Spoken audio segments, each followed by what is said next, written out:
السلام عليكم ورحمة الله وبركاته. حلقة جديدة ومقطع جديد من قناة علي جيمر. طبعا يا جماعة أشكركم على الدعم أول شي. واليوم يا جماعة الحلقة الثانية من سيرفر عرب كرافت. طبعا يا جماعة اليوم هذه بيتي طبعا يا جماعة. كملت البيت خلف الكواليس، كان هنا شوية منعطف وقلت خلينا نبناه. وطبعا هذه هي بيتي. المشكلة يا جماعة انه هنا ماشي خشب، هو هناك يعني او هنا نزل هنا حصل خشب. طبعا يا جماعة هذه المنطقة اتوقع ان في اكيد يعني في سفينة هناك يا جماعة، اخطبوط. اكيد في سفينة في هذه الاماكن. ان شاء الله يوم بنروح للبحر. طبعا يا جماعة خلونا اليوم اول شي يا جماعة راح ننزل اليوم نجمع بعض من الفحم وايضا بعض من الحديد اذا حصلنا.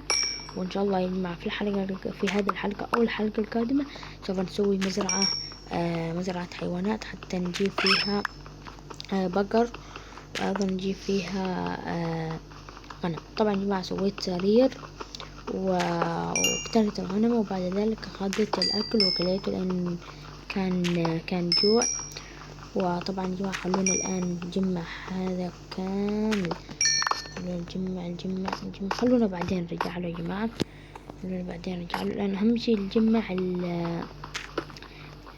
ندور على حديد، عشان ضروري الحديد نحتاجه في في العالم يا جماعة نصنع به. إذا مثلا نريد نسوي مزرعة خلونا ندور هنا. ماشي يا جماعة خلونا ندور حديد.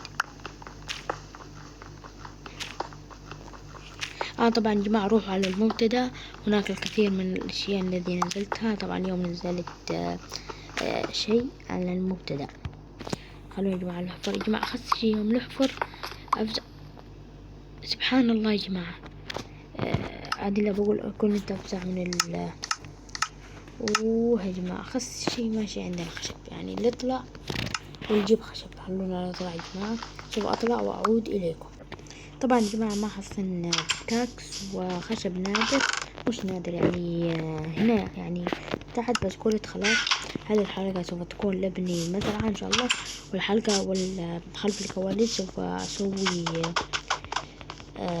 سوف اجيب الحديد ذا. روحوا على المنتدى الان يا جماعة، روحوا جميعكم على المنتدى لاني سوف انزل صور من السيرفر على المبتدأ. خلينا نشيل السرير معنا. صور من السيرفر على المبتدأ، يعني مثلا خلف الكواليس ايش سوينا، يعني صور بس. طبعا يا جماعة خلونا الآن ننام. خلونا الآن نحدد المنطقة اللي سوف نبني فيها حديقة الحيوان، التي سوف نبني فيها مزرعة الحيوانات حتى نجيب منها الصوف. هنا يا جماعة هنا سوف تكون ان شاء الله يعني خلاص هنا ان شاء الله مكانها تمام.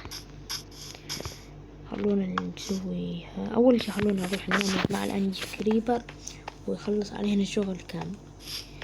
طبعا يا جماعة اللي بيسألني ليه سويت اكس غير الدائرة دوك، الاكس يا جماعة شفتوا يكون اريح لكم، ان الدائرة تكون كبيرة على الشاشة وانتوا لا تفتحوا. خلونا خليه على الاكس. وثاني شي تجربة، يعني اجرب شي غير يا جماعة، ما انا متعود على الاكس. نجرب شي غير من الدائرة. اتوقع لما هنا بيكون تمام. اتوقع يا جماعة ايوه تمام بيكون. وان شاء الله يا جماعة سوف نجيب خرفان او بقر الى هنا. حسنا يا جماعة سووا لايك والاشتراك بالقناة وتفعيل الجرس ليصلكم كل جديد، ومع السلامة.